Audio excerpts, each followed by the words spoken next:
Alright, welcome back to part 2 of your video lesson. As you can see, I took a little bit longer of a break than I had hoped for.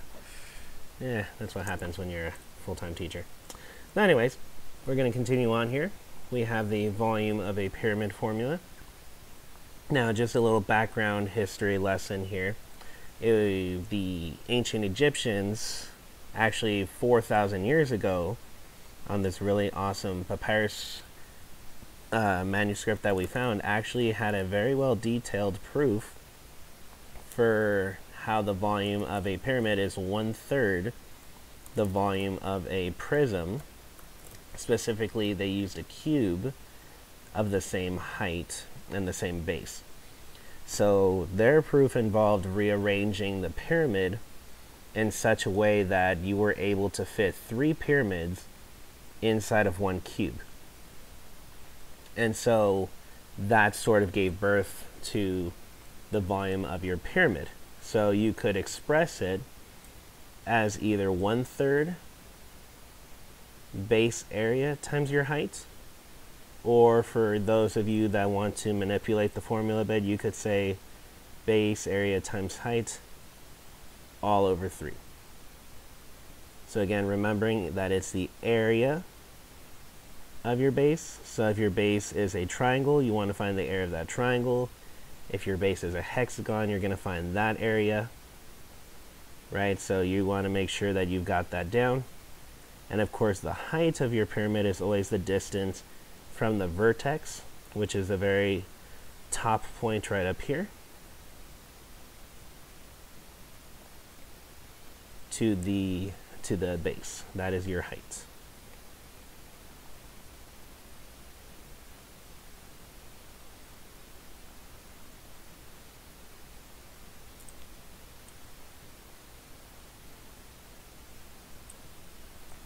Now, just like before, Cavalari's principle will also apply here. So if you have 2 pyramids that have the same base area and have the same height, no matter where you place the height on the base, the volumes will be the same. Now, I don't know if any of you have ever been to Cal State Long Beach. My sister, when she was in the Special Olympics, actually got to go to Cal State Long Beach every year and got to swim at their aquatic center. And so every time we go, we would always take a picture in front of that sports arena that they have. So the side length of this arena is a length of 345 feet, and we have our height of 190 feet.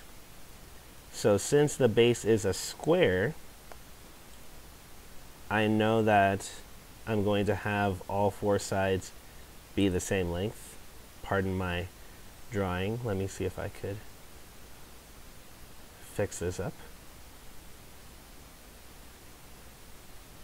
Nice. And so then I'm going to go ahead and draw the rest of my pyramid. So right here, boom.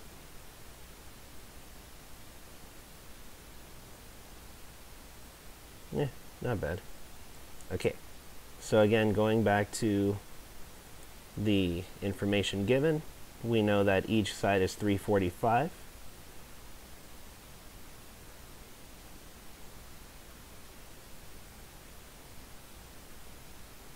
And my height is 190 feet. So the distance from here straight down, wow, that was not pretty at all. Much better.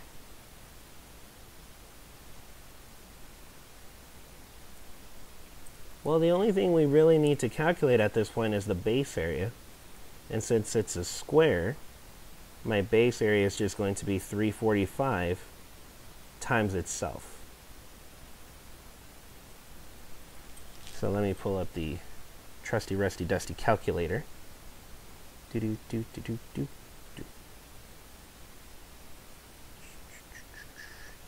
Ooh, that's a nice number. 119,025. Now that is my base area. Again, what are we looking for? We're looking for the volume. So we are going to say volume equals 1/3 119,025 times my height of 190. So I type this all straight into my calculator.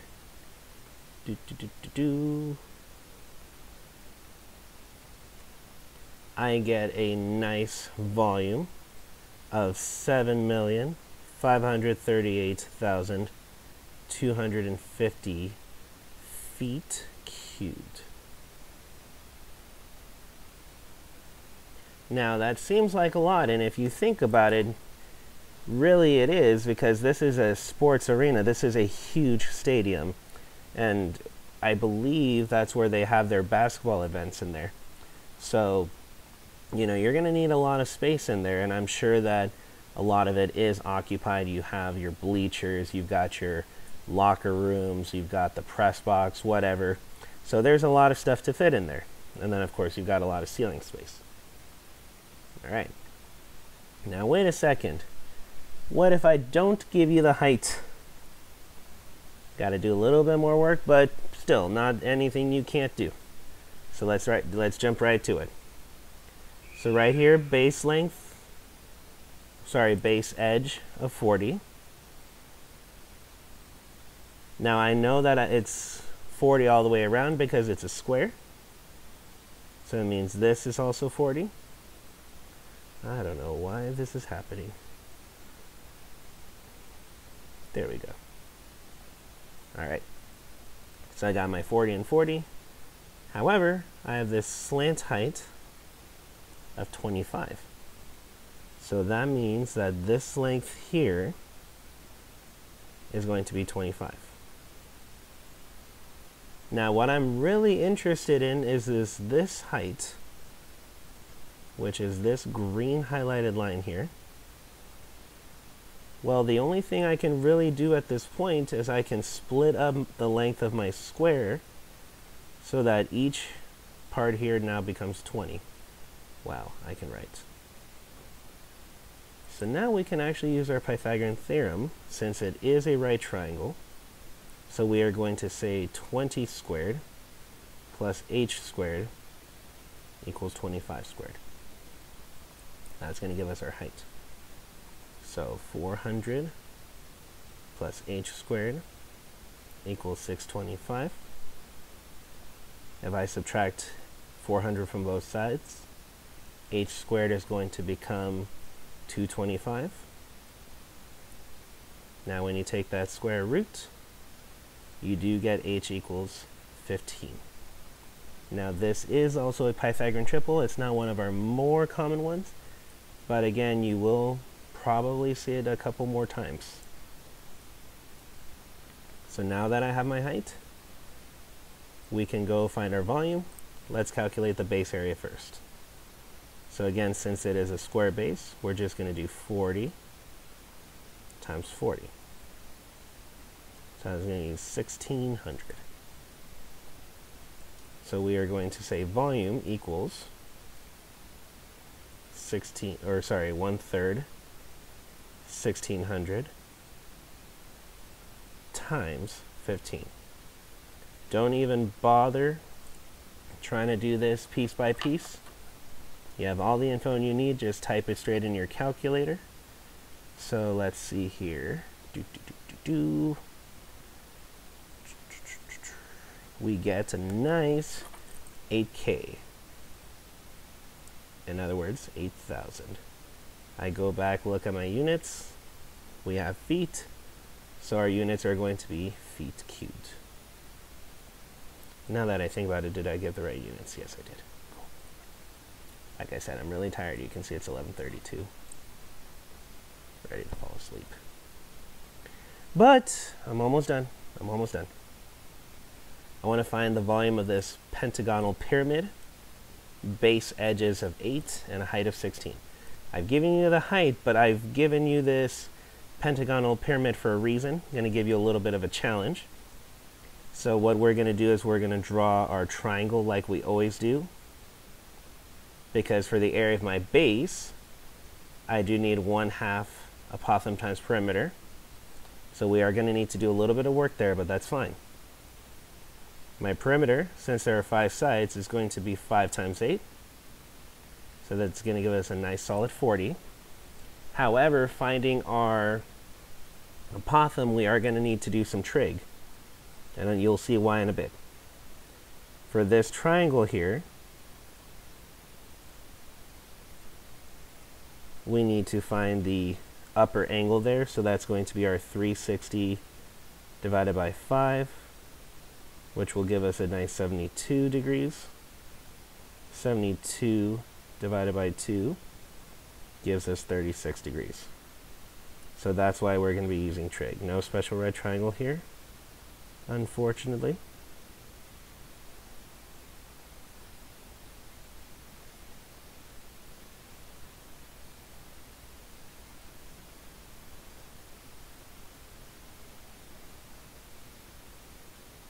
Now, since we are working with the base edges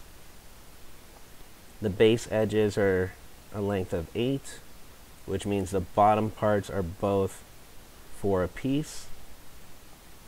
So since I'm looking for my apothem, I'm going to use, let's see here, I believe that's going to be the opposite and the adjacent. So that means we're going to use tangent. So tangent of 36 equals opposite, which is 4, adjacent, which is a. So we're going to go ahead and solve for a there. I'm going to multiply both sides by a. So a tangent of 36 degrees equals 4. Divide both sides by tangent of 36.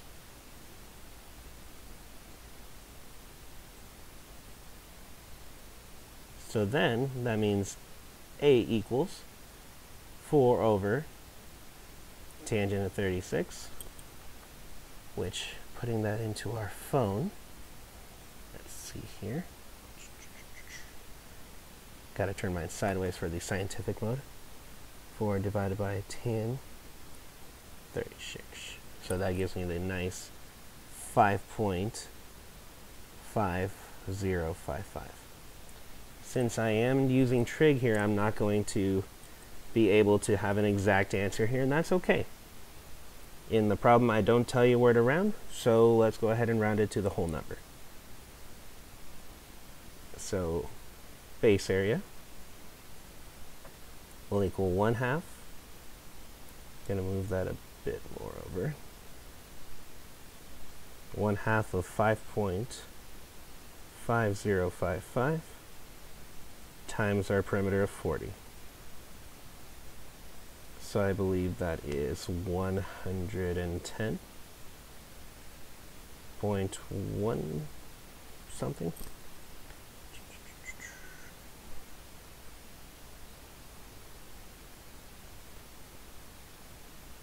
Yeah. Let's just say 110, since I already said we're going to round it. So right here, that's our base area. Now let's go ahead and find the volume. So our volume is going to be 1/3 the base area of 110 times the height of 16.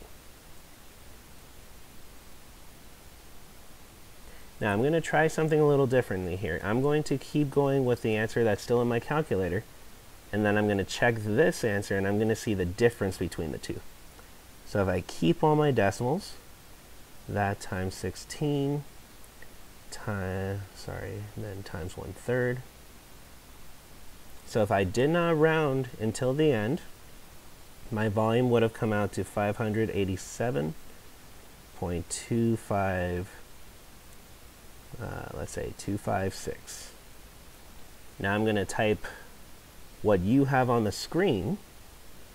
So that's going to be the 110 times 16, all divided by 3. So with this answer, if I don't round, I get lucky because then my volume actually comes out to 586.6, and that looks like repeating. So in either case, if I round this to the whole number, I do get 587 meters cubed. So you're probably thinking, Mr. T, which way should I go about it? I personally recommend that you keep as many decimals. So you can still write what you have, like the rounding wise, but try to keep what you have in your calculator. And I'll even show you guys what I had right here going into the problem. It might be a little hard to see, but essentially, there we go. This is embarrassing. No, Mr. T. Yeah, so right there I kept all of my digits up into the end. And so if we go ahead and scroll down, oh, wrong side. Dang it, I give up. All right, so moving on. We are on the last page. And just like before with the cylinder, the cone is going to also be 1/3 of the cylinder's volume. So we're just going to take the same formula for the cylinder and take 1/3 of it. So 1/3 pi r squared h, or for those of you enthusiasts on the other method, you could say pi r squared h all over 3. Either way works. So again, just a reminder that your radius, the distance from the center of your circle to the edge, and the height, the distance from the vertex to the base. I'm going to do some highlighting.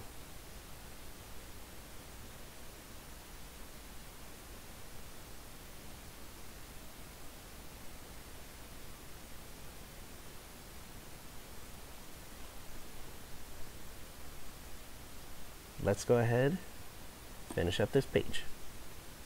Want to find the volume of an oblique cone? I've given you the diameter, which you should automatically be thinking in your brain, my radius is half of that. So take 30 divided by 2, that gives me 15.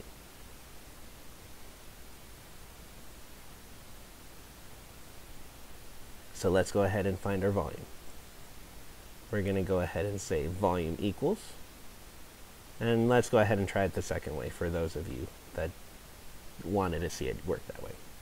So pi times 15 squared times our height of 25 all over 3. So let's see here, 15 squared I know is 225, but then I'm going to have to multiply that by 25. So that's 5,625 pi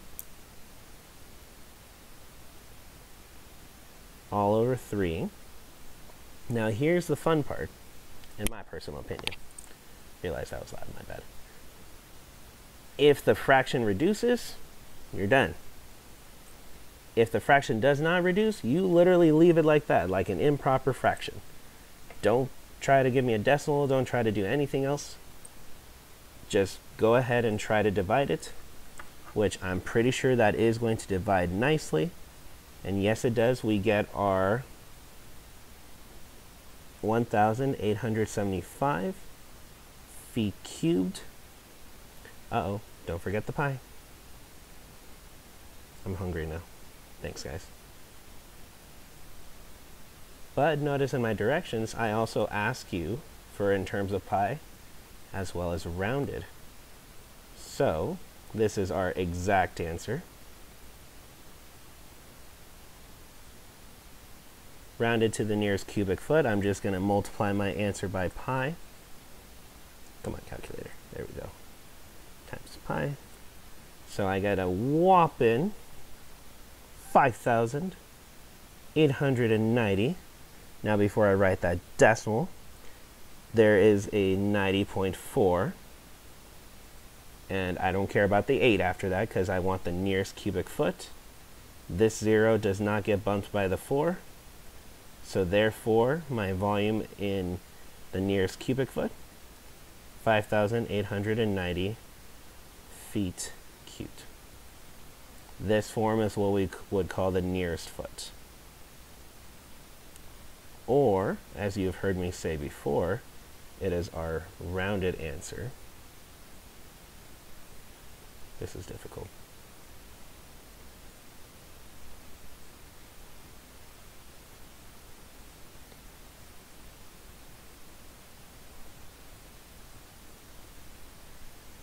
One last example.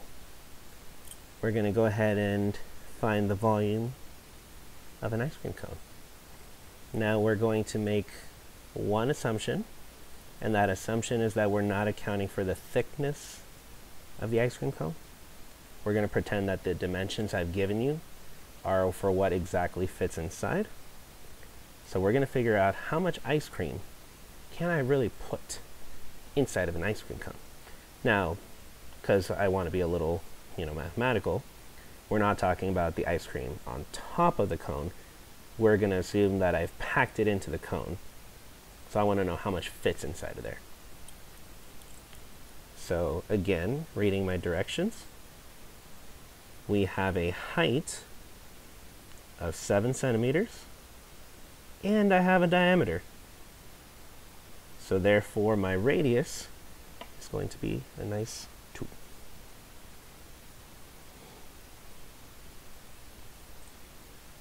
Notice my directions say find the volume to the nearest foot, or sorry, the nearest whole number. So I'm not going to even worry about trying to keep it in pi. I'm just going to plug it straight into my calculator. Volume equals 1/3 pi r squared times the height. So 1/3 pi times 2 squared times 7. So, let's see here. I know that's going to give me 4 times 7, which is 28. So 28 times pi, come on phone, 28 times pi, and then I'm going to divide that answer by 3. So, final answer, volume equals 29, and let's see, did I say to the nearest whole number? Yep. It takes in 29 cubic centimeters. And there you have it, ladies and gentlemen. That is the end of your video lesson. So once you're done with this, go ahead and go grab the homework that's on the table in the front of the classroom. If you have any questions, don't hesitate to bug me on Remind. I am obviously observing teachers today, so I may not respond right away. But let me know how your day is going. Hope you're having a great day. I'm sure I am.